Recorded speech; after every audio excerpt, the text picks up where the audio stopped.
ദൈവമേ, എന്റെ ഷർട്ട്! നാട്ടാമയ്ക്ക് മുന്നിൽ എനിക്കെതിരെയുള്ള തെളിവ്. എടി, അപ്പൊ എന്റെ ഷർട്ട് അടിച്ചു മാറ്റിയത് നീയാണല്ലേ? എന്തിനാടി ഇത് മോഷ്ടിച്ചത്? എനിക്കിഷ്ടമുണ്ടായിട്ട്. കാരണം കുറ്റിക്കിട്ടോർണം പൊട്ടിച്ചാലുണ്ടല്ലോ ഊരടി ഷർട്ട്. മനസ്സില്ലെങ്കിലോ? നിന്റെ മനസ്സമ്മതമൊക്കെ പള്ളി പോയി പറഞ്ഞാ മതി. പറയേണ്ടവരുടെ മുമ്പ് ഞാൻ പറഞ്ഞിട്ടുണ്ടല്ലോ. ഇനി പള്ളിയിലും കൂടെ പോയി പറയണമെങ്കിൽ ഞാൻ അതിനും റെഡിയാ. എന്റെ സ്വഭാവം നിനക്ക് ശരിക്കും അറിയാഞ്ഞിട്ടാ.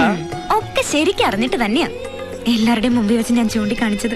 ഓ, അപ്പൊ എന്നെ കുറിച്ച് എല്ലാം പറഞ്ഞു തന്ന ഒരാൾ ഇതിന്റെ പിന്നിലുണ്ട്. സത്യം പറയടി, എന്നെ ചൂണ്ടിക്കാണിച്ചോളാൻ നിന്നോട് പറഞ്ഞതാ നജീബല്ലേ? അല്ല. പിന്നെ ആരടി? സത്യം പറയടി, ആരാ നിന്നെ കൊണ്ട് ഇതൊക്കെ ചെയ്യിച്ചത്? സാക്ഷാൽ കാഞ്ചി കാമാക്ഷി. കാഞ്ചി? എടി, അവിടെ നിൽക്കാൻ. ഇവളെ എന്നെ കൊണ്ട് കറുപ്പഴിപ്പിച്ചെടുപ്പിക്കുന്ന തോന്നണത്. നീ എന്താ ഇവിടെ? അല്ല, കറുപ്പഴിക്കാൻ. കറുപ്പഴിക്കാനോ? അല്ല, അച്ചോട്ടൻ മീനാക്ഷി മടിയില്, അല്ല മാടിയില്. അയ്യോ